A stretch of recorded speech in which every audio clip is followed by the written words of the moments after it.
Asosiasi Penambang Rakyat Indonesia anggota internasional 42 negara yang meratifikasi tentang mining community. Maksud saya begini, Bu. Nah, jangan dulu intervensi. Saya anggap juga komisi moderator. Maksud saya judul ini kan kata penambangan tanpa RKB. Sekarang kali 15 tongkang. Jika dikali 15 tongkang kali 70 juta, kebijakan Bapak telah merugikan daerah ini 1,5 miliar per hari. 1,50 miliar. Jika dikali 30 hari, karena itu tidak ada liburnya, jalan terus. Sekarang kita kali 1 tahun, kali 12 bulan, 378 miliar. Pasal 158 Permen, tidak ada PP-nya, catat. Ada Pak Kejati sana itu, ada polisi nih. Saya pengacara, Pak. Kita diskusi norma. Jurusan saya tata negara.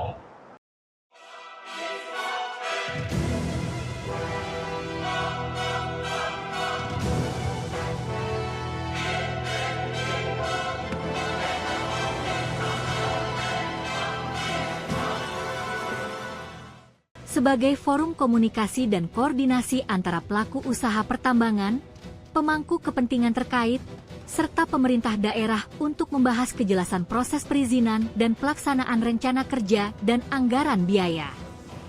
Pemahaman yang lebih jelas mengenai mekanisme pengajuan, evaluasi, dan persetujuan RKAB, serta langkah-langkah yang perlu ditempuh oleh perusahaan atau kelompok penambang yang belum memiliki RKAB.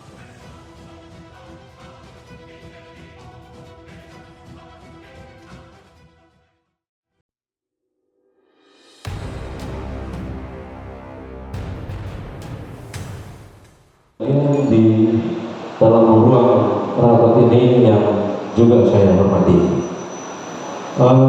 Baik, terkait dengan tema yang diusung pada siang atau sore hari ini adalah penambangan tanpa RKAB, apakah merupakan pelanggaran administrasi atau pelanggaran pidana? Saya dari kantor tadi dengan melihat undangan ini sudah memikirkan kenapa tema ini diambil. Dia harus melengkapi lagi penempatan jaminan, berapa rencana dia menempatkan jaminannya. Selanjutnya harus mempunyai total income. Selanjutnya lagi harus mempunyai MON dan RKAB. Itulah ujungnya tadi. Seluruh Bapak Ibu yang beserta FPD pada kesempatan ini, kami menyampaikan sedianya Bapak Gubernur hadir bersama-sama kita di sini karena diskusi dia kepada saya pertama-tama mendampingi beliau hadir di sini dan bersama dengan KDSSD. Ternyata acaranya hari ini Pak, pesawatnya nggak ada, nggak bisa dimiliki, sehingga beliau mungkin besok baru tiba dari Morowali. Jadi untuk itu disampaikan permohonan maaf kepada panitia atas ketidakdapatan Pak Gubernur membersamai kita pada rapat FPD pada kesempatan ini. Untuk itu saya mewakili beliau sebagai pemantik ini. Memang diskusi ini sangat relevan kita diskusikan sesuai dengan konteks peraturan perundang-undangan. Tentu sebagai kawal hukum, saya tidak boleh menyampaikan opini. Kalau saya menyampaikan opini, tentu nanti susah. Tidak boleh kita kawal hukum itu membuat opini dalam hal menyampaikan sesuatu terkait dengan hukum. Harus on the track sesuai dengan hukum. Pertama, bahwa sesuai dengan tema kita, penambangan tanpa RKAB, pelanggaran administrasi atau pelanggaran pidana. Sesuai dengan ketentuan Undang-Undang Nomor 4 2009 pasal 111 itu kalau kita baca ya, bahwa pemegang IUP atau IUPK untuk menyampaikan laporan tertulis sebagai rencana kerja dan pelaksanaan kegiatan usaha secara berkala, dan ketentuan tersebut juga diatur berdasarkan Peraturan Menteri Nomor 15 Tahun 2004 bahwa RKB itu dalam perspektif hukum pertambangan berfungsi sebagai instrumen kendali negara terhadap konservasi mineral, perlindungan lingkungan, keselamatan pertambangan, serta pemenuhan kewajiban keuangan melalui penerimaan negara bukan pajak. Oleh karena itu, pelaksanaan penambangan tanpa persetujuan RKB menciptakan kondisi kekosongan legalitas operasional. Hal ini menimbulkan diskursus yuridis yang fundamental mengenai kualifikasi perbuatannya. Apakah tindakan tersebut murni merupakan maladministrasi, hanya berimplikasi pada sanksi administratif, ataukah melampaui ambang batas formal sehingga memenuhi unsur tindak pidana pertambangan? Ini diskusi kita ini tadi. Jadi ada penirisan ya Pak. Didahulukan dulu sanksi administrasinya, baru masuk ke sanksi pidananya. Di mana masuk sanksi pidananya nanti kita lihat. Kalau bisa saya agak lama nanti saya kasih sama panitia ini tulisan saya supaya berharga sedikit Pak. Terima kasih. Selanjutnya, kewajiban penyusunan RKB merupakan bagian daripada prinsip good meaning diatur dalam pasal 96 Undang-Undang Nomor 4 2009, mewajibkan pemegang IUPK untuk menerapkan kaidah teknik pertambangan yang baik dengan adanya RKB. Berarti kewajiban RKB ini sangat diharuskan. Selanjutnya, apakah ini pelanggaran tanpa RKB merupakan pelanggaran administrasi? Hal ini sangat pasti melanggar secara hukum administrasi yang diatur konsekuensinya pasal 151 berupa teguran, nanti dilihat, dan juga pasal 7 Peraturan SDM nomor 15 bisa sampai pencabutan izin. Asosiasi Pertambangan Indonesia, asosiasi harus optimal, harus berkooperasi. Pasal 33 unsur 45 itu bumi, air dan udara kita semua miliki. Kenapa sih RKB definisinya dipakai? Pertama, kita sudah gagal paham dengan tema ini. Berarti kita bicara perusahaan dong. Pasal 158 Permen tidak ada PP-nya, cacat. Ada Pak Kejati sana itu, ada polisi nih. Saya pengacara Pak. Kita diskusi norma. Jurusan saya tata negara. Administrasi. RKB itu dipakai untuk melengkapi kalau kita orang yang punya STNK, SIM, motor, kendaraan mobil harus punya STNK yang tiap tahun dengan pajaknya dibayar. Konsekuensinya administratif. Terus masuk ke pidana. Oke lah, saya bantu teman-teman pengusaha. Mana PP-nya? Satu aturan tanpa norma PP, apa yang mau ditindaki? Polisi pusing. Apalagi jaksa. Tapi saya tidak tahu kalau itu menjadi tingkatannya pada penyidikan yang akan mau dilimpahkan. Ada berapa sih laporan dari kejaksaan? Perusahaan yang tidak punya RKB dan ditindaki? Laporan saya di CSR di Kejati kan sampai sekarang belum diproses. Mari kita buka-bukaan sekarang. Saya punya klien orang Poboya sekarang. Sebagai contoh, saya mau memperjuangkan penambang rakyat yang disebut-sebut ilegal. Ada perwakilan Polda, Pak Heni sebenarnya saya tunggu. Satu-satunya Wakapolda yang membela penambang rakyat di Poboya. Bangga saya sama Wakapolda. Karena apa? Bukan pendekatan hukum. Pendekatan apa? Human being resource. Hak asasi itu letaknya di mana? Di sini. Kalau di sini orang tidak diperhatikan, nggak usah kita ratifikasi konvensi Iran itu. Tidak usah kita ratifikasi dan tidak usah ada pembentukan Komnas HAM. Saya eksplor sedikit. Ada 3.600 laporannya Inspektorat Tambang. Ada Inspektorat Tambang katanya, dia bilang harus pasang pelang tutup Poboya. Karena apa? Ada 214 di sana apa? Eksavator. Ya terus kalau ada kenapa? Bangga kita yang bekerja rakyat kok. Yang kita butuh pemerintah hadir di sana. Legalkan mereka. Lewat apa? Lewat koperasi. Hilirisasi namanya. Pak Prabowo konsepnya begitu. Satu stigma hukum yang menjadi problem kita adalah di Donggala itu sudah menjadi carut-marut administrasi. Saya bangga dengan Pak Sultan ini. Saya bangga dengan Karo Hukum. Bawa dong. Saya dimenangkan pra-peradilan dengan tuntutan kriminalisasi itu gara-gara rekomendir Pak Gub yang punya Satgas Agraria dengan Biro Hukum Memediasi. Pak Iksan Basir, Iqbal kan bisa enggak bawa? Mari saya bawa. Saya pengacara, tapi tanda tangan kuasa dulu materi 10.000. Ya kan? Oke. Saya bawa, kita selesaikan RKB. Jangan menjadi stigma diserang Pak Gub, diserang Polda, ya kan, diserang yang namanya pertimbangan hukum yang on rahmati koperdah. Ada aturannya, normanya tidak jelas. Itu legitimasi ilmu hukum. Sasa Cipto Raharjo. Jangan jadi polisi, apa jadi pengamat hukum, itu kayak melihat lampu merah. Pas merah, berhenti. Bagaimana kalau yang namanya tergesa-gesa? Kita mengganti, maka kita harus terobos penemuan hukum. RKB ditambah di situ, bukan untuk pengusaha, tetapi untuk rakyat. Dapatkah menjadi pelanggaran pidana?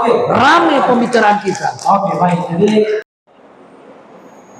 Karena yang jadi fokus sampai hari ini adalah anggota kami di Donggala yang tercatat sudah beroperasi 34 perusahaan. Efek domino yang ditimbulkan hari ini 34 kali 50 orang itu sudah 65% dirumahkan. Kan begitu? Itu yang kami sampaikan. Dan desakan dari kawan-kawan atau desakan pun dari karyawan, kami tinggal tahan-tahan. Kata kasarnya mereka, kalau kami tidak bisa kerja, jangan salahkan kami memarkir eksavator di jalan. Tapi itu kami bilang, tunggu dulu, ini barang masih bisa kita komunikasikan. Karena ini barang cuma komunikasi. Tadi saya menyentil, dibilang tidak ada RKB, bohong. Pengusaha di Teluk semua punya RKB. Tapi hari ini belum ada yang ditandatangan. Mario. Ya. Bismillahirrahmanirrahim. Assalamualaikum warahmatullahi wabarakatuh. Moderator, saya punya waktu 5 menit. Nanti kalau lewat boleh dikat. Pertama-tama saya langsung ke substansi bahwa bumi dan air serta kekayaan alam yang terkandung di dalamnya dikuasai oleh negara dan untuk dipergunakan sebesar-besar kemakmuran rakyat. Pak Kajati, saya mau tanya, kemakmuran rakyat yang mana? Banyak orang miskin di daerah ini, bukan karena takdir, tapi dari hasil rapat-rapat seperti ini, bahwa keputusan-keputusan yang diperoleh dari hasil-hasil rapat pemerintahan seringkali melahirkan suatu keputusan yang cenderung merugikan rakyat. Mohon maaf, saya tidak begitu yakin bahwa penertiban tambang ini mengarah kepada hal-hal yang berkaitan dengan tema seperti penambang tanpa RKB, pelanggaran administrasi atau pidana. Saya belum masuk di wilayah itu. Saya masuk, jangan sampai penertiban itu boleh jadi APH kita minta kenalan. Bisa jadi APH minta kenalan dengan para pelaku-pelaku tambang. Itu yang dalam feeling pergerakan kami. Aduh, sebenarnya saya mau begitu banyak berbicara. Saya hanya memperoleh data bahwa sebanyak 300 sampai 350 kapal takbut atau tongkang yang diestimasi antara 13 sampai 15 kapal yang keluar dari Teluk Palu setiap hari. Dalam satu tongkang kita ambil saja rata-rata 3.000 kubik, karena ada kan 2.000, 2,5, 3.000, 3,5 sampai 5.000, bahkan ada yang jumbo. Kita ambil saja rata-ratanya 3.500. Jika retribusi sebesar Rp20.000 dikali 3.500 kubik, maka dalam satu tongkang kebijakan-kebijakan mereka telah merugikan daerah ini 70 juta dalam satu tongkang. Sekarang kali 15 tongkang, jika dikali 15 tongkang kali 70 juta, kebijakan Bapak telah merugikan daerah ini 1,5 miliar per hari. 1,50 miliar jika dikali 30 hari, karena itu tidak ada liburnya, jalan terus. Sekarang kita kali 1 tahun, kali 12 bulan, 378 miliar. Ini data akurat. Kenapa? Di depan saya ini agen kapal semua.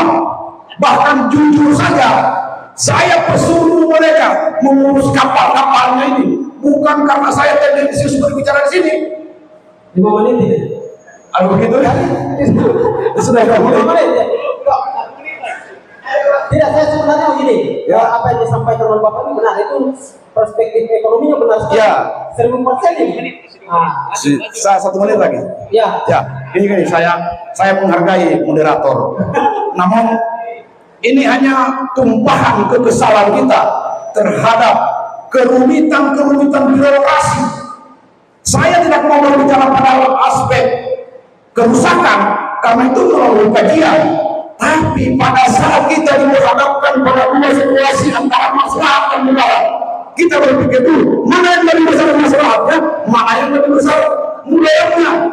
Sekarang dengan sejumlah perusahaan-perusahaan bagian C yang sudah merumahkan bahkan terancam PHK karyawan-karyawannya, apakah ini bukan di sektor maslahat yang kita bicarakan? Oke, mantap. Ini maslahat. Ya. Jadi tolong janganlah memperumit administrasi, memperumit tatanan-tatanan birokrasi, menghambat ekonomi. Bahkan mohon maaf, dengan pendapatan asli daerah di sektor bagian C yang begitu fantastis, honorer saja tidak bisa dibayar pemerintah ini.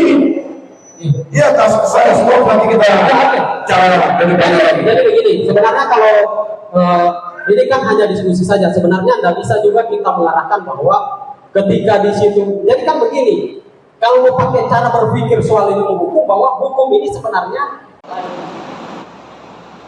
mau enggak tongkang mati? Saya tanya yang punya tongkang, mau enggak? Berarti ada barang ilegal kan?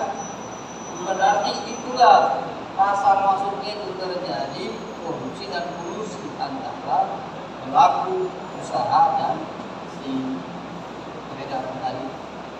Itu jadi di situ kita terucuk lagi. Kemudian kenapa harus sesuai RKB?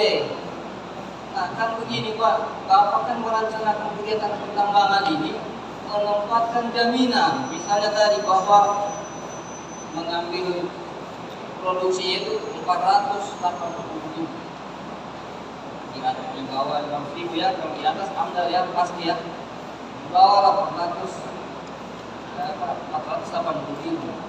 Asosiasi Penambang Rakyat Indonesia anggota internasional 42 negara yang meratifikasi tentang mining community. Maksud saya begini Bu, jangan dulu intervensi. Saya hargai juga kepada moderator. Maksud saya judul ini kan kata penambangan tanpa RKB. ya, Oke? sama pakai dati kan, ini maksudnya. Enggak, saya bukan lagi pakai jati. Penambangan tanpa RKB. Ya. Anda lihat, tidak sampai 15 menit, saya punya klien di Powo yang masuk dalam kontrak karya. Itu bukan cuma RKB, kalau sekarang status ilegalnya di orang sebut-sebut yang sangat-sangat asas prosedural hukum positif. Tapi saya bangga dengan Wakapolda. Saya tidak bangga-banggakan Wakapolda, Pak Helmi. Dia mengatakan pro rakyat. Sekarang pertanyaan, pro rakyat tambang enggak? Bayangkan coba naik di atas. Saya bilang dari Cudi masih gubernur, apalagi Pak Norafid. 1 bak saja bisa menghidupi 2 kelurahan. Mari kita tes di atas. Tapi kenapa dilarang? Solusinya adalah jangan cuma terbatas pada penambangan tanpa RKB, tapi kedudukan penambang rakyat yang secara internasional juga direkomendasikan dalam beberapa kovenan bahwa masyarakat lokal yang ada dalam kontrak karya seperti di Papua punya namanya kedudukan hak kelola wilayah. Kita kan tidak tahu itu. Mari kita sama-sama naik ke atas. Untuk teman-teman, mari besok sama-sama kita ada Pak Karo ini. Sama semua, jangan-jangan sama Arfan tahan itu RKB. Ya kan? Teknis saja. Terima kasih. Assalamualaikum warahmatullahi wabarakatuh.